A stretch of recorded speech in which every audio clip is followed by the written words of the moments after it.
Dear Patriots, before the news starts, please subscribe to our patriotic channel by clicking the subscribe button. Give us a thumbs up to this video. Don't forget to leave your opinion below in the comments section.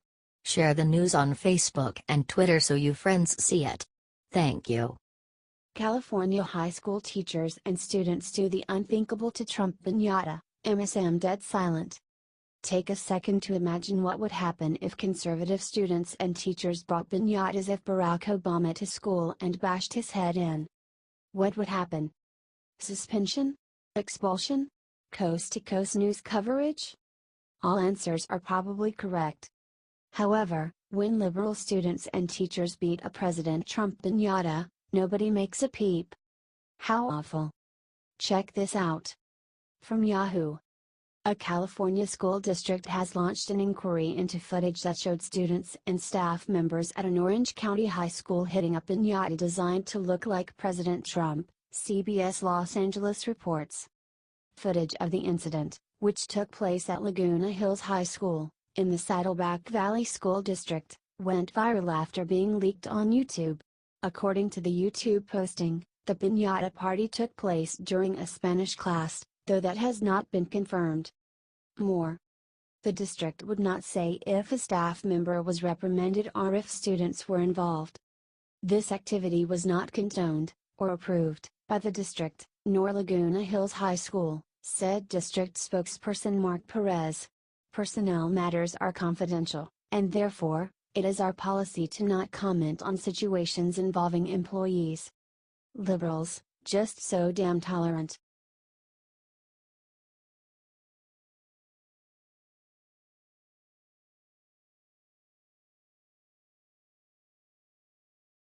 Ultimatum. Republicans force Democrats to choose between their top two guilty pleasures. You'll agree with this. Democrats stand for some things. Truth be told, they stand for such a large number of things that they now negate themselves on similarly the same number of issues. So it's not shocking that conservatives are tired of attempting to understand their logic. What's more, now Louisiana Republican, Senator Bill Cassidy, is calling them out on it. He's taking an inventive strategy to demonstrate liberals exactly how much gibberish they are spewing to the American individuals. Cassidy has taken two of Democrats' most well-known special interest groups and essentially said, "You can't say that both of these groups are as equally important to you. You can't have it both ways." Via Daily Caller. Senator Bill Cassidy took a new approach to criticizing California officials and sanctuary cities refusing to comply with ICE officers by directly reframing the debate around sexual and domestic abuse Thursday night. The Louisiana Republican singled out Oakland Mayor Libby Schaaf in a Facebook post for alerting 115 criminal, illegal immigrants of a pending ICE operation in order to protect them from arrest and eventual deportation.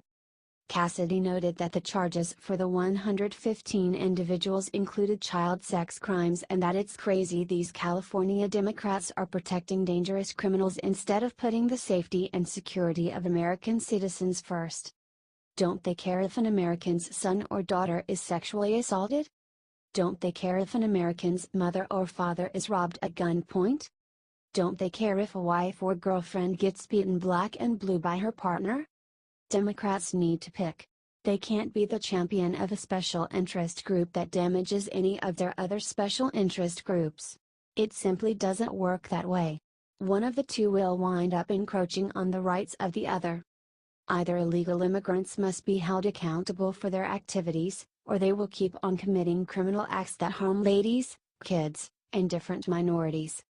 Senator Cassidy gave Democrats an unmistakable final proposal. They should settle on a decision, and it must be soon. HC Daily Caller.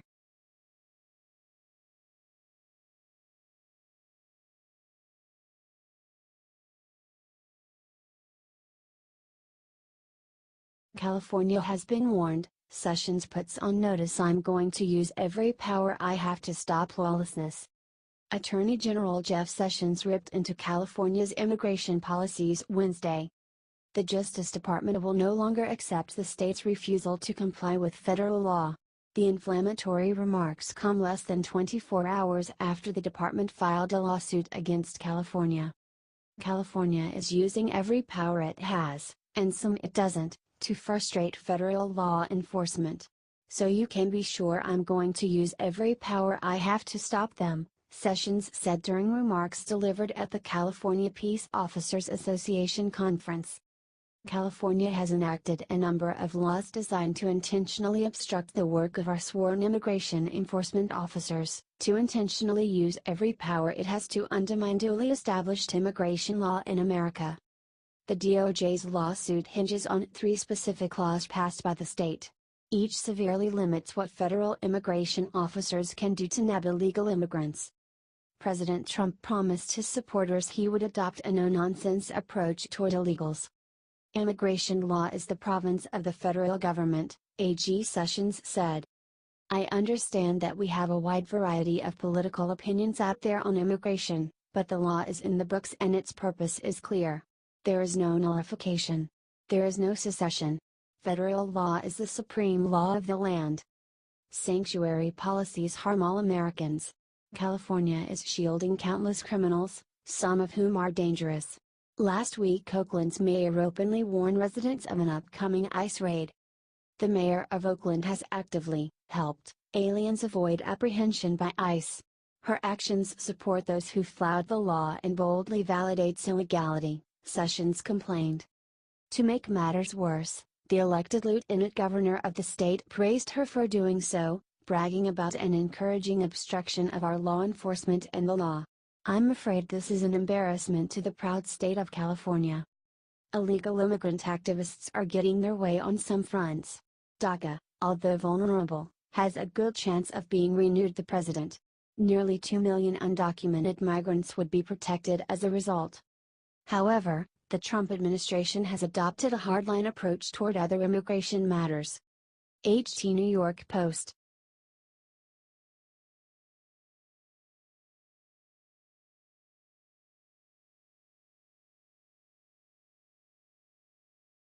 Democrats just released their plan to raise taxes. It's way worse than anyone thought.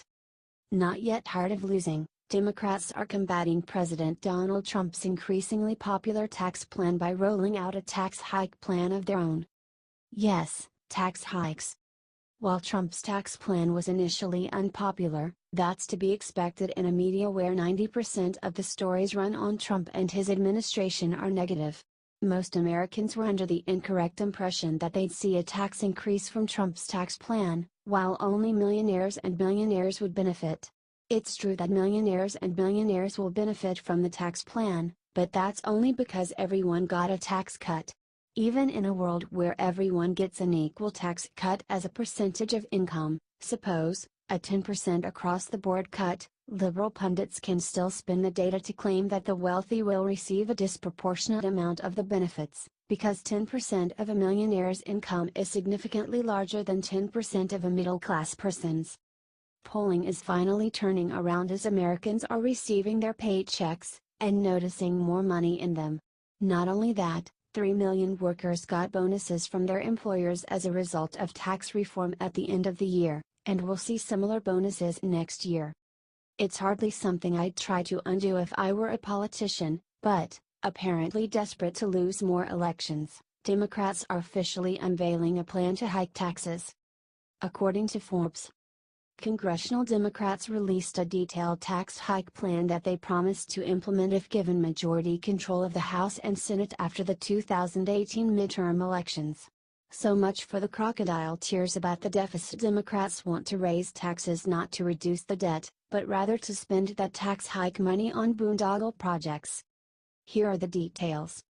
An increase in the top marginal income tax rate from 37% to 39.6%.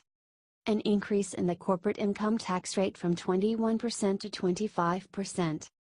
Reintroducing the alternative minimum tax, AMT, for 4 million families. Cutting the death tax standard deduction in half. While most of these tax hikes don't appear to directly affect your average American, that's just how things appear on the surface.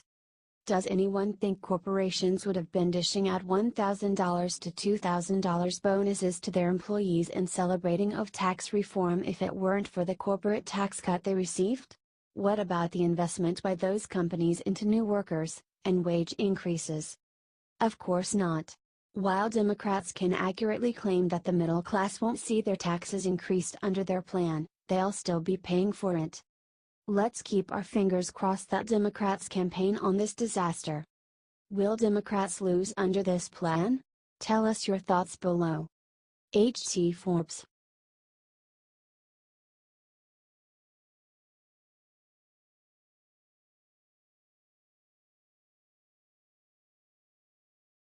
Confirmed Senator Pocahontas makes game-changing announcement about 2020 presidential run.